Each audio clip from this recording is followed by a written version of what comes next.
okwogera ne Katonda buli ku makya y'ensula ennamu ekulukutira mu bulamu bwaffe ne tufuna amaanyi agatuyamba okuyita mu lunaku lwonna. Funa amaanyi nga tonnafuluma nnyumba yo. Omulabi wa 3BN omulungi wasuza otya olunaku olwaleero? Neebaza Mukama kubanga atuwadde omukisa omulala okujja ogabana ebigambo bye n'okuyigira awamu. Olunaku lwa Ssabbiiti, olunaku lutukuvu lwa kuwummula. Nkwagaliza Ssabbiiti ennungi. Ate nga tugenda okuyiga ebigambo bino ebyakubikkulirwa, nkusaba weewombeeke ate tusabireko wamu. Kitaffe omulungi, weebale omukisa gw'otuwadde omulala, ate mu ngeri ey'enjawulo n'otuwa Ssabbiiti yo entukuvu, olunaku olw'okuwummula. Oyongere okwogera naffe, otuyigirize ekigambo kyo, otusembeze kumpi naawe, otuzze bujjo, otusobozesa okuwangula mu linnya erya Mukama waffe Yesu Kristo. Amiina. Weewaawo omuddu wa Mukama Muyinza Edson Kizza, yenze ndi maaso go kuviira ddala ku Kabulengwa English Sabbath School. Weewaawo Mukama atwadde omukisa okuweereza enkya ey'olunaku olwaleero. Omutwe gw'ekikwika kyaffe gugamba amakungula agengedde. Eggulo twalabye amakungula ag'emirundi ebiri, nga mulimu amakungula ag'eŋŋaano ey'omu nsiko n'amakungula ag'eŋŋaano ennungi. Olwo tugenda kulaba amakungula agengedde. Tuli mu kitabo kya Kubikkulirwa essula 14 olunyiriri lwa 15. Bayibuli eyogera bw'eti: ne malayika omulala n'ava mu yeekaalu n'ayogerera waggulu n'eddoboozi ddene ng'agamba oyo atudde ku kire nti, teekako ekiwabyo kyo okungule, kubanga ekiseera eky'okukunguliramu kituuse, kubanga ebikungulwa eby'ensi bikaze. Bwe yaliko wamu naffe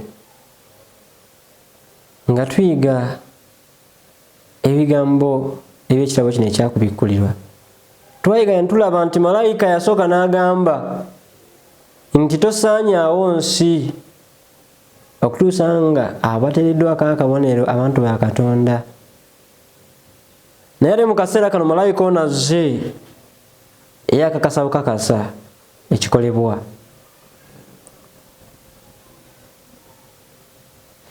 Malayika ono agamba nti teekako ekiwabyo kyo okungule.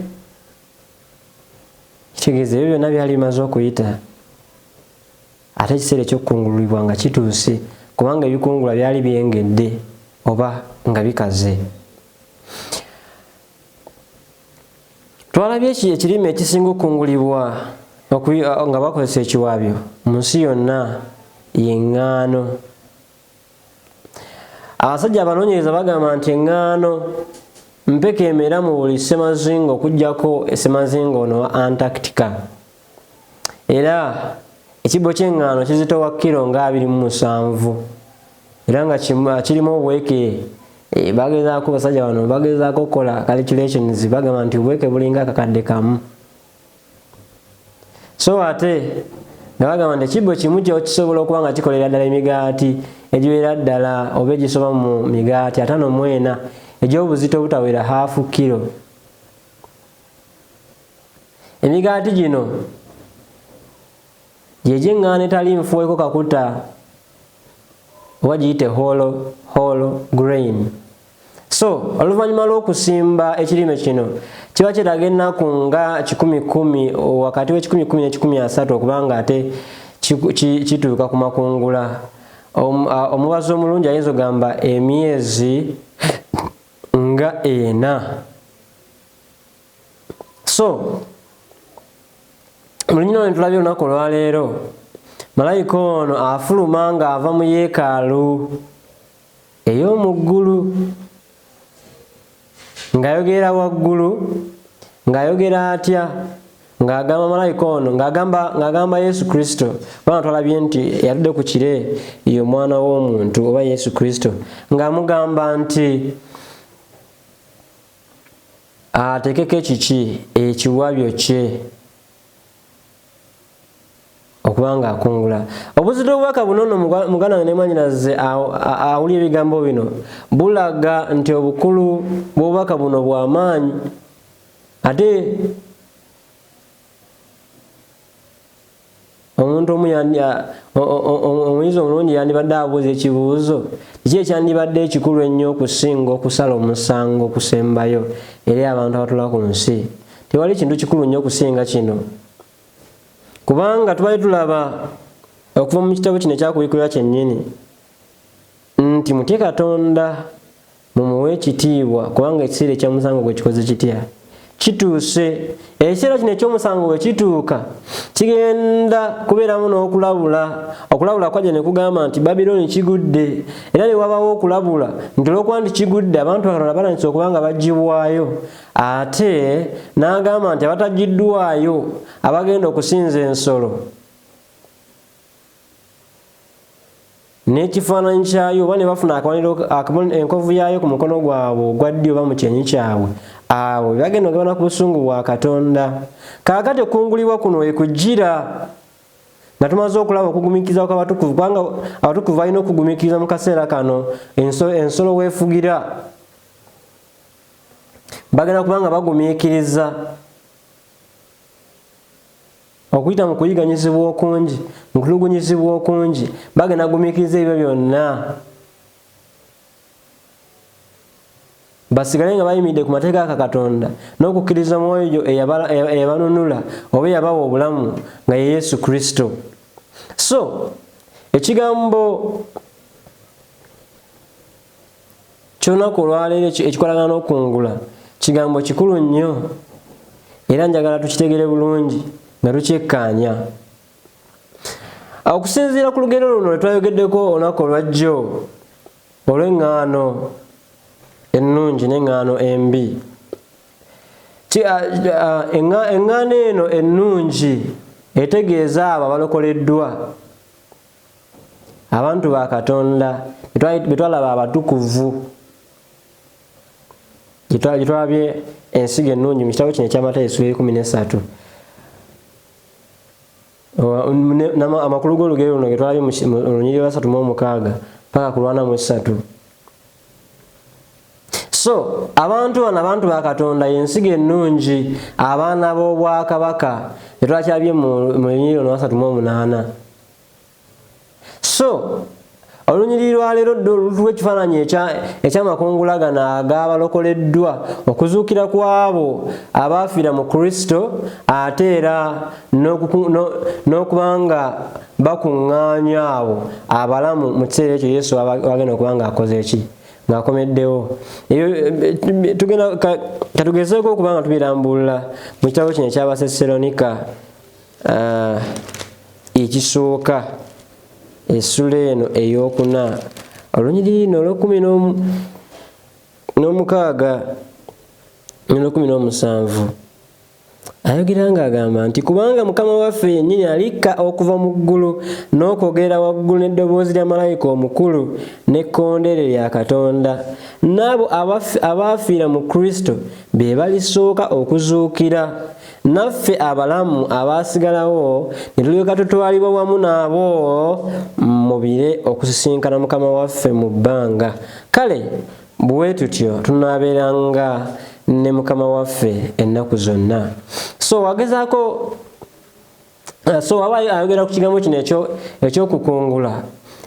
Eŋŋaano eno ennungi gy'agamba nti eyengedde, y'eŋŋaano eno, okukungulibwa kw'abaana abatukuvu ba Katonda bitwalabye ensigo ennungi, abaana ab'obwakabaka, ng'abo abafu bazuukizibwa okwambazibwa obutafa. Bakolinso ye akijjayo bulungi, essula eno ey'e15. Bakolinso essula ey'e15 akulaga engeri gye bazuukizibwamu, ate n'abalala abo abanaabeera abalamu. Wulira essula 15 olunyiriri olw'10 olw'ataano mu olumu okutuukira ddala wano ku lw'ataano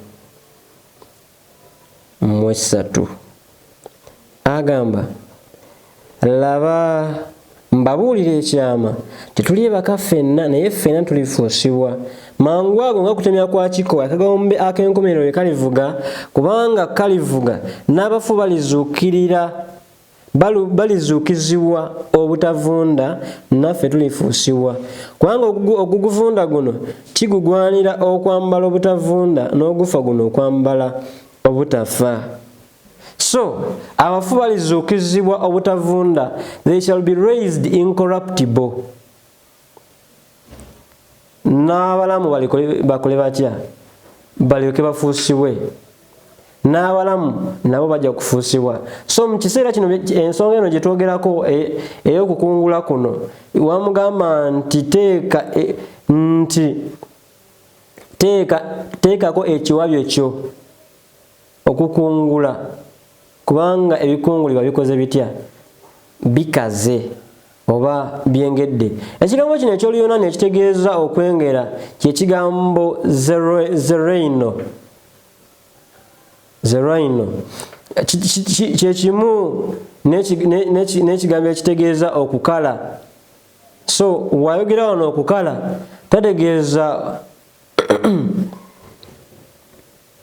kitwalabako mu ssule zino ezasooka nti nga kigenda kufa.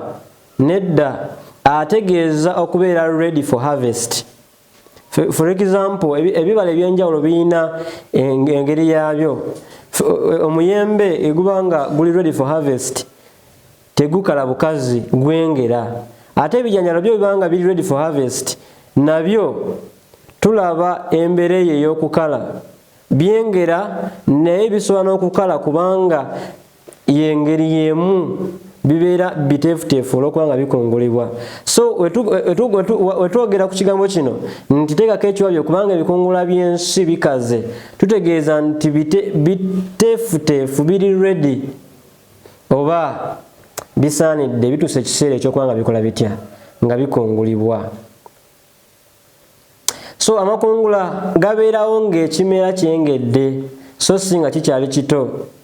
Era mu kyokuleka kino ffe kyetulabye olwaleero, ebikungulibwa bikalidde ddala era bituuse ku mutendera gwe ogusembayo okubanga bikuze, tebikyeyongerako kukula, wabula birindidde kubanga bikola bitya? Nga bikungulwa. So ekibuuzo kigamba nti Kristo alimanya ddi nti ebikungulwa bino bituuse okubanga bikungulibwa? Twalabye ebigambo bino naye njagala nga sinaba kugenda mu maaso kasooke tusomeko mu kitabo kya Danyeri essula y'e12 olunyiriri olw'10. Ye Danyeri ayogerawo ati nti bangi abalierongoosa, abalyetukuza, abaliwoomezebwa, naye ababi balikola ebibi. So ku babi tekuliba abalitegeera, naye abo balina amagezi balitegeera. So Kristo alaba atya ebintu bino nti bituuse okukungulwa? Abantu ba Katonda bali babalamu mu kiseera eky'okudda kwe, twalabye mu byokuyiga byaffe ebiyise nti empisa za Kristo zigenda kubanga zirabikira ddala mu bulamu bwabwe, bagenda kubanga batuuse ku eyo level nga Kristo ali mu bo nabo mu ye. Kwegamba yeyo level gye bagenda okubeerako nga bali ready okubanga babeera wamu nabo. Kyava agamba nti mu kaseera ako agenda kujja bakleiminge nga ababe. So empisa zaabwe zigenda kubanga zitukidde ddala kwogwo omutindo. Kampozingemu katono awo nkubuuza ekibuuzo, omulabi alaba obubaka buno. Kwe kuyaayanako bulijjo ne bulijjo okubanga empisa zo zeeyongera okufaanana eza Kristo, oba gwe teweefiirayo ogamba waalinsanga waalinsanga. Naye agambye nti bano bagenda okubeera ready for harvest, ebikolwa byabwe nga twalabye nti kimugwanira okutambula nga Kristo bwe yatambula, bagenda kubanga empisa zaabwe zituukidde ddala ku level ku mutendera ogwo ng'eza Kristo. Kwegamba nga amateeka ga Kristo galabisibwa mu bulamu bwabwe. Kubanga twalaba ku lunaku luli nga tuyiga okuwummula okwabo abatya Katonda nti agenda kuwandiika amateeka gaabwe ku mitima gyabwe era mu magezi gaabwe. Kwegamba nga batambulira mu mateeka ago olw'ekisa kye mu kuwagala, empisa zaabwe ziryoke zifuusibwe ng'ezize. Kaakati leero we tulaba okukungulibwa kuno, abagenda okukungulibwa ebibala ebyengedde oba ebikaze ebiri ready for harvest, beebo ng'empisa zaabwe zituukidde ku mutendera ogwo. Kwegamba ng'empisa za Katonda zeeyolesebwa mu bulamu bwabwe, ng'abantu bwe batunule bwe bati tebakyalaba Edison wabula balaba Kristo ali mu Edison. Awo osobola okuteekawo erinnya lyo. So Daniel yagambye nti bangi abalyelongoosa, abalyetukuza, abaliwoomezebwa, ababi balikola ebibi, naye ababi balikola ebibi so ku babi tekuli abalitegeera, naye abo abalina amagezi balitegeera. So mu kiseera kino Yesu Kristo ali mu kulongoosa, ali mu kututeekateeka, twakiyise sanctification. Kyovola bagamba nti sanctify them through thy truth, thy word is truth. Obatukuze mu mazima go, kubanga ekigambo kyo ge mazima. Kristo ali mu kutukuza abantu be, ali mu kubalongoosa, abateekateeka olw'ekiseera kino ekyamakungula, nti ekiseera kino ekituukira nga bali ready for harvest. Ensonga eyo gitegedde bulungi muganda wange. So Kristo alitegeera atya nti batuuse okukungulibwa? Eyo ye quality gye tulabye nti empisa zaabwe nga zifaanana ng'ezize. Kwegamba mu bufunze ng'empisa za Katonda zoolesebwa mu bulamu bwabwe mu bujjuvu. Naye ate n'ababi nabo bagenda kubeera babi ddala.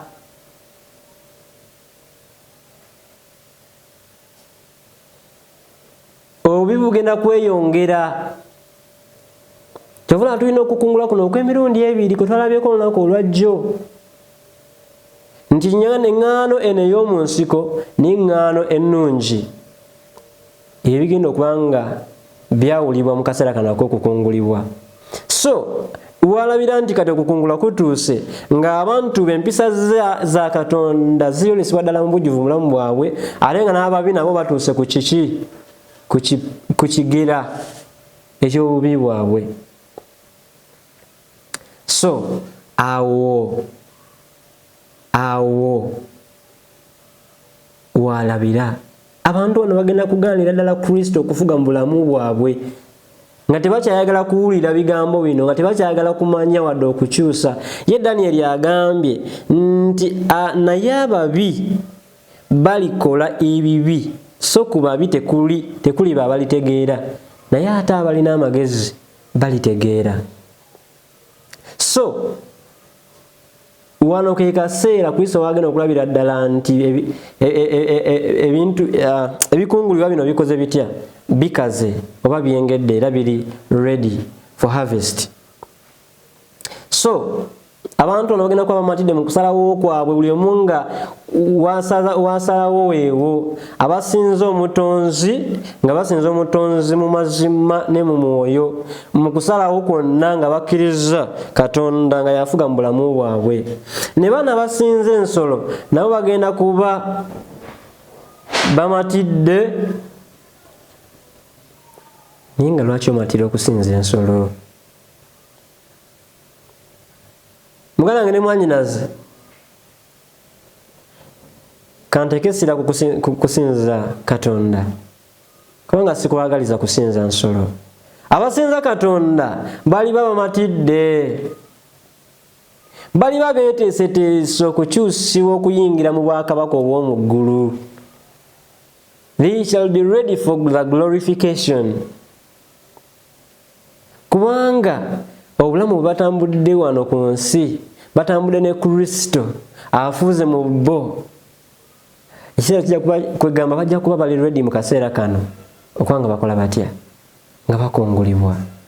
So muganda ne mwanyinaze bagenda kuba abantu bano nga kageri kabagondedde Kristo ne batambulira amateeka ge mu kunsi kuno bajja kuba beeteefuteefu n'okugondera obufuzi bwe obw'omu ggulu.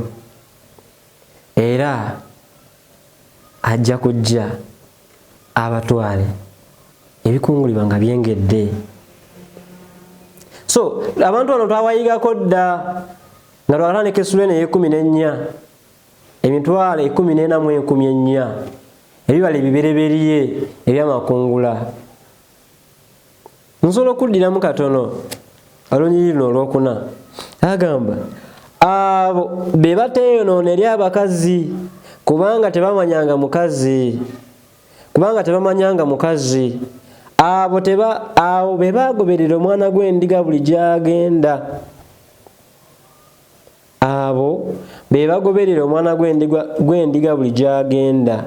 Abo baagulibwa mu bantu okuba ebibala eby'olubereberye eri Katonda n'eri omwana gw'endiga. Beebo abantu abagenda okuba nga bakungulibwa ng'ebibala eby'olubereberye. Kyava agamba nti teekako ekiwabyo kyo okungule kubanga ekiseera eky'okukunguliramu kituuse, kubanga ebikungulibwa eby'ensi bikaze. Tuyiga lunyiriri ku lunyiriri mu kitabo kino ekyakubikkulirwa. Ekyo tukibaliza Mukama kubanga akituwadde. Si buli omuntu afuna omukisa guno nno, naye gwe agufunye okuva twatandikira ku ssula esooka paka kaseera kano nga tukyayigira wamu. Mukama mwebaze. Ate okitwale nga kya nsonga okubanga obulamu bwo bukyusibwa, ate otambule ne Kristo. Ubeeremu abo abagoberera omwana gw'endiga buli gy'agenda.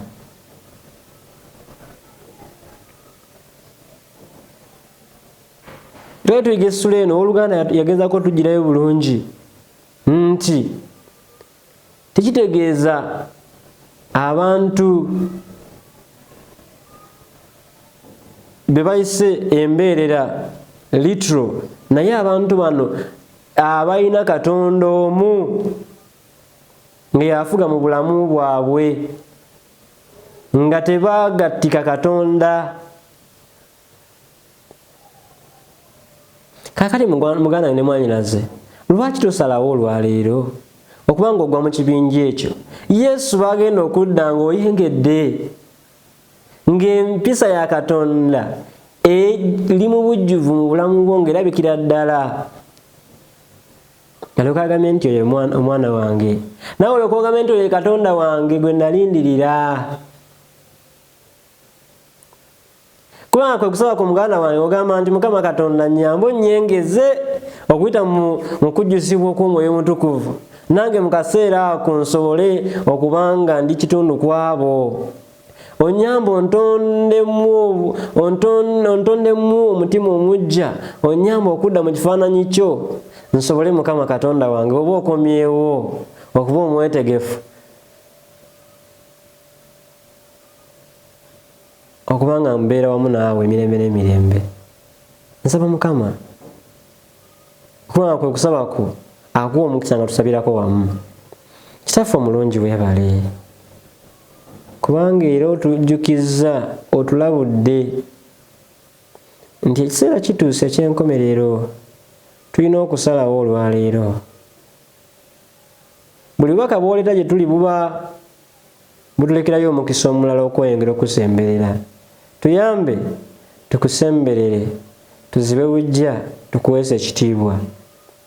Otondemu omutima omujja, tuzze bujja okuyita mu mwoyo gwo, otwengeze tweteeketeeke olw'okuddako okusembedde. Weebale Mukama kubanga okusaba kwaffe okuwulidde, kubanga tusabye nga tuyita mu linnya lya Mukama waffe Yesu Kristo. Amiina. Amiina. Mukama akuwa omukisa Kwagaliza sabbiiti ennungi ate era n'okweyongera okulowooza ku bigambo bino okweteekateeka olw'obwakabaka bw'obutuuse. Mukama akuwa omukisa. Okwogera ne Katonda buli ku makya y'ensula ennamu ekulukutira mu bulamu bwaffe ne tufuna amaanyi agatuyamba okuyita mu lunaku lwonna. Funa amaanyi nga tonnafuluma nnyumba yo.